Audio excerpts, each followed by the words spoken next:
The role of Rick had been heavily underlined with a soft lead pencil. Tina, morosely.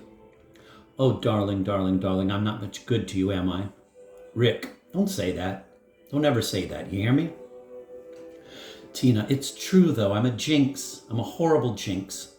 If it hadn't been for me, Scott Kincaid would have assigned you to the Buenos Aires office ages ago. I spoiled all that.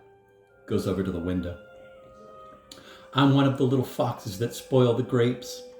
I feel like someone in a terribly sophisticated play. The funny part is I'm not sophisticated. I'm not anything. I'm just me. Turns. Oh, Rick, I'm scared. What's happened to us? I can't seem to find us anymore. I reach out and we're just not there. I'm frightened. I'm a frightened child. Looks out window. I hate this rain. Sometimes I see me dead in it. Rick, quietly. My darling. Isn't that a line from A Farewell to Arms? Tina turns furious. Get out of here. Get out. Get out of here before I jump out of this window. Do you hear me? Rick, grabbing her. Now you listen to me, you beautiful little moron.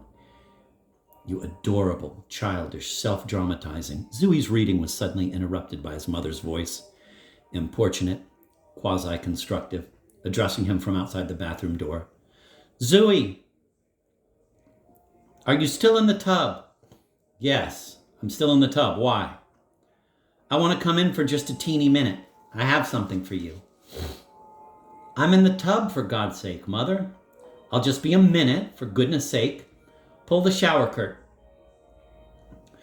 Zooey took a parting look at the page he had been reading, then closed the manuscript and dropped it over the side of the tub. Jesus Christ almighty, he said. Sometimes I see me dead in the rain.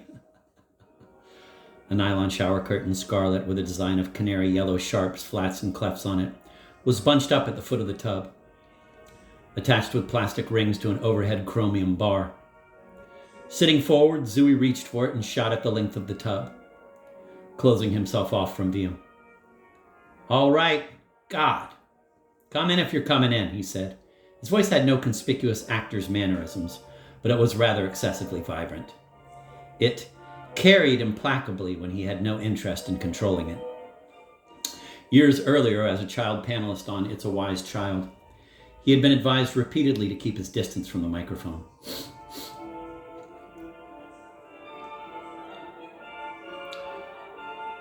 The door opened and Mrs. Glass, a medium stout woman in a hairnet, sidled into the bathroom. Her age, under any circumstance, was fiercely indeterminate, but never more so than when she was wearing a hairnet. Her entrances into rooms were usually verbal as well as physical. I don't know how you can stay in the tub the way you do. She closed the door behind her instantly, as someone does who has been waging a long, long war on behalf of her progeny against post-bath drafts. It isn't even healthy, she said. Do you know how long you've been in that tub? Exactly 45. Don't tell me. Just don't tell me, Bessie. What do you mean, don't tell you? Just what I said. Leave me the goddamn illusion you haven't been out there counting the minutes Nobody's been counting any minutes, young man, Mrs. Glass said.